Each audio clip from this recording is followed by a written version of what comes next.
Hello दोस्तों, the Indian express newspaper के 10 अगस्त 2023 के एडिटोरियल पेज का ये आर्टिकल है।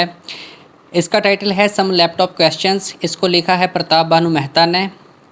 हाल ही में भारत सरकार द्वारा कंप्यूटर्स और लैपटॉप्स के इंपोर्ट्स पर रेस्ट्रिक्शंस लगा दिए गए हैं। गवर्नमेंट के इस फैसले को लेकर काफ़ी ज़्यादा डिबेट भी चल रही है। क्रिटिक्स का कहना है कि हम इस फैसले से फिर से उसी हालातों में चले जाएंगे जहां लाइसेंस परमिट राज चलता था।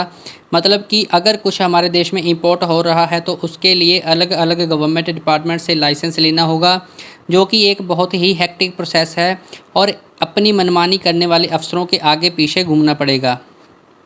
इस पॉलिसी के समर्थकों का कहना है कि ये पॉलिसी बहुत टाइम से पेंडिंग पड़ी थी, इसको पहले ही लागू कर दिया जाना चाहिए था। इंडस्ट्रियल ट्रांसफॉर्मेशन किसी भी देश की इकोनॉमी के लिए बहुत ज़रूरी है। वेल चूजन इंपोर्ट रेस्ट्रिक्शंस एक वरदान की तरह भी साबित हो सकता है।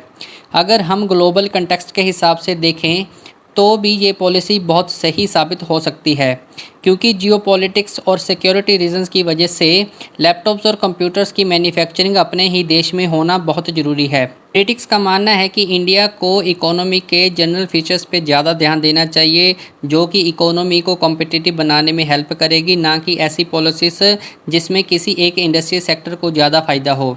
बट ऐसा नहीं है। इंडस्ट्रियल पॉलिसी की मदद से हम सही कंडीशंस बनाकर डेमोन्स्ट्रेशन इफ़ेक्ट्स क्रिएट कर सकते हैं, जिससे इकोनॉमी ग्रो करेगी। डेमोन्स्ट्रेशन इफ़ेक्ट्स लोगों की कंजप्शन हैबिट्स को बदलने में मदद करते हैं और धीरे धीरे लोग मेड इन इंडिया प्रोडक्ट्स जैसे कि लैपटॉप्स और कंप्यूटर्स खरीदना स्टार्ट कर देंगे। इससे पहले जो भी इंपोर्ट रेस्ट्रिक्शंस लगाए गए थे वो ज़्यादा अच्छे से रिजल्ट्स नहीं ला पाए, लेकिन आज इंडिया की कंडीशन पहले से बहुत ज़्यादा अच्छी है। अब इंडिया के ऊपर किसी भी तरह की बाध्यताएं नहीं है।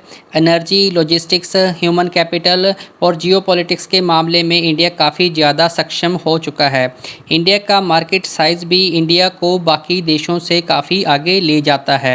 इस बार के इंपोर्ट रेस्ट्रिक्शंस सिर्फ इंपोर्ट्स के ऊपर डिपेंडेंस कम करने के लिए ही नहीं लगाए जा रहे हैं, बल्कि पूरा स्ट्रक्चरल चेंज करने के लिए लगाए जा रहे हैं। लेकिन ये सब इतना आसान भी नहीं है। ऐसा ही एक्सपेरिमेंट जब मोबाइल फ़ोन्स के केस में किया था तो डिज़ायर्ड रिजल्ट्स नहीं मिले थे। भले ही मोबाइल फ़ोन्स की मैन्युफैक्चरिंग इंडिया में बड़े लेवल पे नहीं हो पाई, बट मोबाइल फ़ोन्स के पार्ट्स को असेंबल बहुत बड़े लेवल पे किया जाने लगा। इससे इतना ज़्यादा फ़ायदा तो नहीं हुआ, बट हम उस एक्सपेरिमेंट से सीख लेकर इस न्यू वाली पॉलिसी को अच्छे से लागू कर सकते हैं। इसमें कुछ बातों का ध्यान रखना बहुत ज़रूरी है। सबसे पहले इंडियन ब्यूरोक्रेसी की मनमानी। मोस्टली इंडस्ट्रीज़ के साथ सबसे पहली यही प्रॉब्लम आती है। बड़े बड़े अफसरों की मनमानी और करप्शन की वजह से इंडस्ट्रियलिस्ट को बहुत परेशानी झेलनी पड़ती है। नंबर 2 पे चाइनीज़ और ईस्ट एशियन कंट्रीज़ की इंडस्ट्रियल पॉलिसीज़। ज़्यादातर उनकी पॉलिसीज़ एक्सपोर्ट ओरिएंटेड होती है। ये कंट्रीज़ इंडस्ट्रियल पॉलिसीज़ के साथ साथ ओपन वर्ल्ड ट्रेड सिस्टम को भी एक्सेस करने में सक्षम है, लेकिन भारत के साथ ऐसा नहीं है। भारत अगर ओपन वर्ल्ड ट्रेड को सपोर्ट करेगा तो घर में लैपटॉप्स और कंप्यूटर्स नहीं बना पाएगा। जब तक बाहर से प्रोडक्ट्स इंपोर्ट होने कम नहीं होंगे तब तक लोग इंडियन प्रोडक्ट्स को सपोर्ट नहीं करेंगे। तीसरे नंबर पे भारत को क्वालिटी और क्वांटिटी दोनों को बराबर इंपॉर्टेंस देनी पड़ेगी, तभी मेड इन इंडिया लैपटॉप्स और कंप्यूटर्स कामयाब होंगे।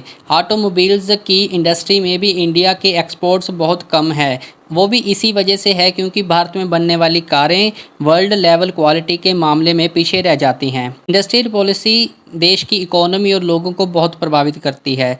हम उम्मीद करते हैं कि ये न्यू पॉलिसी अपने जो डिज़ायर्ड गोल्स हैं उसको अचीव करेगी और भारत इंडस्ट्रियल लेवल में और आगे बढ़ पाएगा। इस वीडियो में इतना ही। मिलते हैं अगली वीडियो में। अगर आपको ये वीडियो पसंद आई तो हमारे चैनल को सब्सक्राइब कीजिए और वीडियो को लाइक कीजिए। धन्यवाद।